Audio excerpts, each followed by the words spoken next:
செலவுகள் குறையும். நம்ம எந்த மாதிரி ஒரு விஷயத்துல அதிகமா நம்ம செலவு பண்ணிட்டு இருக்கோமோ அந்த அமைப்புகள்லாம் கொஞ்சம் கட்டுக்குள் வரும். தேவையற்ற செலவுகள், அதிகமா தீர்க்கமா யோசிக்காமல் சில விஷயங்கள் செய்து அதனால விரயங்கள் வந்து கொண்டிருக்கிறது. வட்டிக்கு பணம் கொடுத்துட்டு இருக்கிறது. இஎம்ஐ வந்து என்ன இன்ட்ரெஸ்ட்ல போயிட்டு இருக்குன்னு கூட தெரியாம இஎம்ஐ கட்டிட்டு இருக்கிறது. அது மாற பல விஷயங்கள் ஏதோ ஒரு டைம்ல ஆரம்பிச்சது வந்து நம்ம பண்ணிட்டு இருக்கக்கூடிய விஷயங்கள் கடகராசிக்காரர்களுக்கு உச்ச குருவாக ராசிக்குள்ள வரும்பொழுது நமக்கு பல்ப் எரிஞ்சிரும். எது மாதிரி எரிஞ்சிரும்? நம்ம என்ன பண்ணிட்டு இருக்கோம்?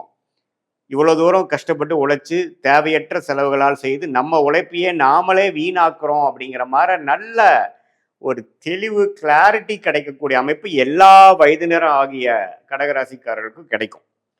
இப்போ நம்ம வந்து மாணவர்களாக இருந்தாலும் சரி, நடுத்தர வயதினராக இருந்தாலும் சரி, இளம் வயதினராக இருந்தாலும் சரி, சீனியர் சிட்டிசனாக இருந்தாலும் சரி, இல்லத்தரசிகளாக இருந்தாலும் சரி, எல்லாருக்கும் பார்த்தீங்கன்னா அவங்கவுங்களுடைய வாழ்க்கையில் என்னென்ன விஷயங்கள் செய்கிறாங்களோ அவங்களுடைய வாழ்க்கை சம்பவத்தில் என்னென்ன மாதிரி பிரச்சனைகள் இருக்கோ அந்த பிரச்சனைகளை டீல் பண்ணுறதுக்கு கிளாரிட்டி இல்லாமல் ஒரு தெளிவில்லாமல் நம்ம போராடி கொண்டு இருக்கக்கூடிய கடகராசிக்காரர்கள் 2025 ஜூன் மாதத்திலிருந்து மே 2026 வரைக்கும் இந்த 10-11 மாதங்கள் நாம் வந்து கஷ்டப்பட்டுட்டு இருந்தது ஃபினான்ஷியலாகவும் சரி, உறவுகளாலும் சரி,